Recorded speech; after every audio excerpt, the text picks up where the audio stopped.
Hello friends, welcome back my channel. It's me ഫർഷോസ് വാലി. ഇന്ന് ഞാൻ വന്നിരിക്കുന്നത് ഈസി ആൻഡ് സിമ്പിളായിട്ട് ഉണ്ടാക്കുന്ന ഒരു സ്വീറ്റായിട്ടുള്ള മടക്കിൻ്റെ റെസിപ്പിയുമായിട്ടാണ്. അപ്പോൾ അതെങ്ങനെയാണ് ഉണ്ടാക്കുന്നത്, ഇതിനാവശ്യമുള്ള ഇൻഗ്രീഡിയൻസ് എന്തൊക്കെയാണെന്നൊക്കെ നമുക്ക് നോക്കാം. അപ്പോൾ ഇത് ഉണ്ടാക്കാൻ വേണ്ടിയിട്ട് നമുക്ക് ആവശ്യമുള്ള ക്വാണ്ടിറ്റിയിൽ മൈദ ആയിട്ട് എടുക്കുന്നത്. അപ്പോൾ നമ്മൾ എത്ര മടക്ക് ഉണ്ടാക്കണം എന്നുള്ള ക്വാണ്ടിറ്റിക്ക് അനുസരിച്ചിട്ടാണ് മൈദ. അപ്പോൾ ഞാനിതിനൊരു പർട്ടിക്കുലർ എമൗണ്ട് കൺഫേം ചെയ്ത് പറയുന്നില്ല, നിങ്ങളുടെ ആവശ്യത്തിന്. ഇതിലേക്കൊരു പിഞ്ച് ഉപ്പിടാം, അതുപോലെ തന്നെ ഒരു പിഞ്ച് മഞ്ഞൾപ്പൊടി ഇട്ടിട്ടുണ്ട്. ആ ഒരു യെല്ലോയിഷ് കിട്ടാൻ വേണ്ടിയിട്ടാണ്, ഓപ്ഷണലാണ്, നിർബന്ധമില്ല. എന്നിട്ട് നമ്മളിത് സാധാ വെള്ളം ഒഴിച്ചിട്ട് അതിങ്ങനെ കുഴച്ചെടുക്കാട്ടോ ചെയ്യുന്നത്. ഇപ്പോൾ ഞാൻ ഈ ഒരു മൈദ ടൈറ്റാക്കിയിട്ടാണ് കുഴച്ചെടുത്തിട്ടുള്ളത്. ഓവർ ലൂസ് ആവാണ്ടിരിക്കാൻ വേണ്ടി ശ്രദ്ധിക്കുക. ഇനി ഒരു 10 മിനിറ്റ് ഇത് റെസ്റ്റ് ചെയ്യാൻ വേണ്ടി വെക്കുന്നത് നല്ലതാണ്. അപ്പോൾ ഇത് ഡ്രൈ ആയി പോകാണ്ടിരിക്കാൻ വേണ്ടിയിട്ട് ഒരു ടേബിൾ സ്പൂൺ ഓയിൽ ഞാൻ അതിൻ്റെ മുകളിലേക്കൊന്ന് ജസ്റ്റ് ഒഴിച്ചെടുത്തിട്ടുണ്ട്. ഇനി ഇതിവിടെ ഒരു 10 മിനിറ്റ് ഇരിക്കട്ടെ.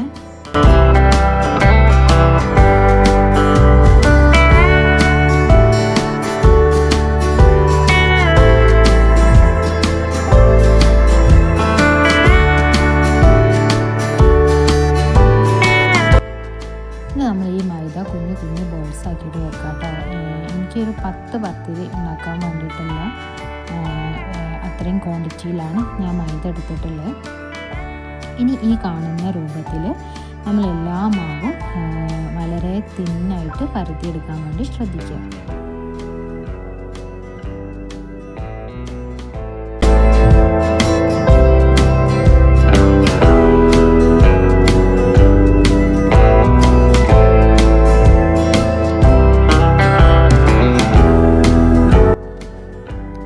ഇനി നമ്മൾ ഈ ചെയ്യുന്നത് വീഡിയോ കണ്ടാൽ നിങ്ങൾക്ക് മനസ്സിലാവും കേട്ടോ. അതായത് നമ്മൾ പരത്തിയെടുത്ത ഓരോ മൈദപ്പത്തിലും വെച്ച് കൊടുക്കുന്നു, അതിലേക്ക് ഓയിലും മൈദയാണ് ഇട്ട് കൊടുക്കുന്നത്.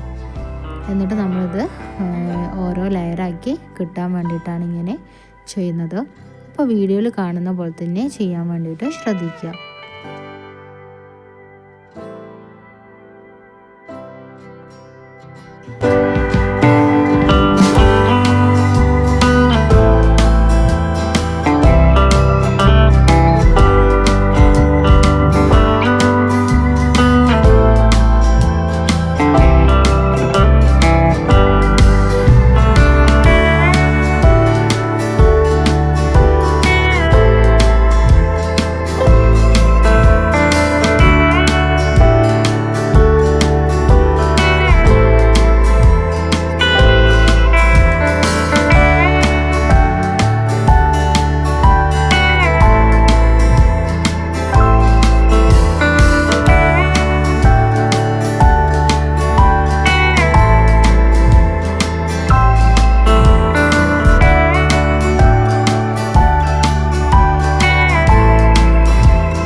ഇപ്പോൾ ഞാൻ 5 പത്തിരി വെച്ചിട്ടാണ് ഇത് ഉണ്ടാക്കിയെടുക്കുന്നത്. ഇനി ബാക്കി 5 നമുക്ക് അടുത്ത് ഉണ്ടാക്കാൻ വേണ്ടിയിട്ട് മാറ്റി വെക്കാം കേട്ടോ. ഇനി നമ്മളിതിങ്ങനെ ചുരുട്ടിയെടുക്കുകയാണ് ചെയ്യുന്നത്. ഈ ഒരു 5 തിന്നാക്കി വെച്ച പത്തിരിയും കൂടെ മൈദയും ഓയിലും മിക്സ് ചെയ്ത് വെച്ച് നമ്മൾ ഈ ഒരു ഷേപ്പിൽ ഇതിങ്ങനെ മടക്കിയെടുക്കാം കേട്ടോ ചെയ്യുന്നത്. എന്നിട്ട് ലാസ്റ്റ് വരുന്ന ഈ ഒരു ഭാഗത്ത് ഒരു ഇത്തിരി നമ്മൾ വെള്ളം തേച്ച് കൊടുക്കുക, അതായത് അവിടെ നൊട്ടി പിടിക്കാൻ വേണ്ടിയിട്ടാണ്. എന്നിട്ട് ഇതുപോലെ മടക്കിയെടുക്കാം. ഇനി ഞാനിത് അങ്ങോട്ടേക്ക് മാറ്റി വെക്കട്ടെ, നമുക്ക് അടുത്ത് ഉണ്ടാക്കിയെടുക്കാം കേട്ടോ.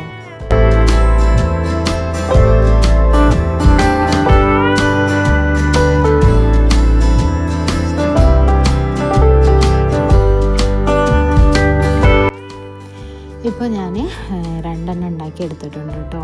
ഇനി നമ്മൾ എന്താ ചെയ്യുന്നതെന്ന് വെച്ചിട്ടുണ്ടെങ്കിൽ ഇത് ചെറിയ പീസാക്കിയിട്ട് ജസ്റ്റ് ഒന്ന് ഓയിൽ ഫ്രൈ ചെയ്തെടുക്കേണ്ട ആവശ്യം മാത്രമേ ഉള്ളൂ. അപ്പോൾ ഓയിൽ ഓവർ ചൂടാവാണ്ടിരിക്കാൻ വേണ്ടി ശ്രദ്ധിക്കുക. ചെറിയ ചൂടിൽ വേണം നമ്മളിത് ഉണ്ടാക്കിയെടുക്കാൻ വേണ്ടിയിട്ട്. അപ്പോൾ ബാക്കി പ്രൊസീജിയേഴ്സും കൂടെ ഈ വീഡിയോ കാണുമ്പോൾ നിങ്ങൾക്ക് മനസ്സിലാവും കേട്ടോ.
ഇതോരോന്ന് നമ്മൾ ഫ്രൈ ചെയ്തെടുക്കാം കേട്ടോ. ഞാൻ ഒന്നുകൂടെ പറയാണ്, ഓയിൽ ഓവർ ചൂടാവാതിരിക്കാൻ വേണ്ടി ശ്രദ്ധിക്കുക.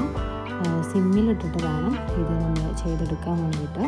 എന്നാലേ ഇതിൻ്റെ ലെയേഴ്സൊക്കെ ആയിട്ട് വേവായി കിട്ടുള്ളൂ കേട്ടോ. ആ ഒരു കാര്യം ശ്രദ്ധിക്കുക.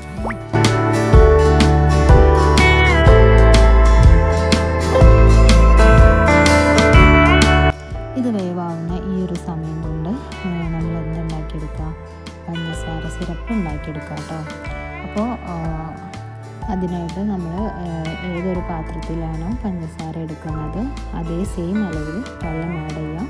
പിന്നെ ഇതിൻ്റെ ഒരു പാകം എന്ന് പറയുന്നത് നമ്മൾ കയ്യിലിങ്ങനെ തൊട്ട് നോക്കുന്ന സമയത്ത് ഒരു ചെറിയ രൂപത്തിലൊരു ഒട്ടുപിടുത്തം അത്രയും മതി കേട്ടോ. ആ പാകത്തിലാകുമ്പോൾ നമ്മൾ ഇത് ഓഫാക്കുക. എന്നിട്ട് നമ്മൾ ഈ ഫ്രൈ ചെയ്തെടുത്തിരിക്കുന്ന ഈ മടക്ക് ജസ്റ്റ് ഒന്ന് ഇതിൽ ഇട്ടെടുത്താൽ നമ്മുടെ മടക്ക് റെഡിയാവും കേട്ടോ. അപ്പോൾ ഇത്രയേ ഉള്ളൂ ഇന്നത്തെ വീഡിയോ. ഈസി ആയിട്ട് സിമ്പിളായിട്ട് സ്വീറ്റായിട്ടുള്ള മടക്ക് നമ്മൾ ഉണ്ടാക്കി കഴിഞ്ഞു. നിങ്ങൾക്ക് ഈ വീഡിയോ ഇഷ്ടമായി എന്ന് വിചാരിക്കുന്നു. ഇഷ്ടമായാൽ ലൈക്ക് ചെയ്യുക, നിങ്ങളുടെ ഫ്രണ്ട്സ് ഫാമിലി എല്ലാവർക്കും ഒന്ന് ഷെയർ ചെയ്യുക. ഈ വീഡിയോനെ കുറിച്ചുള്ള നിങ്ങളുടെ ഫീഡ്ബാക്ക് തീർച്ചയായും കമൻറ്റ് ബോക്സിൽ അറിയിക്കുക കേട്ടോ.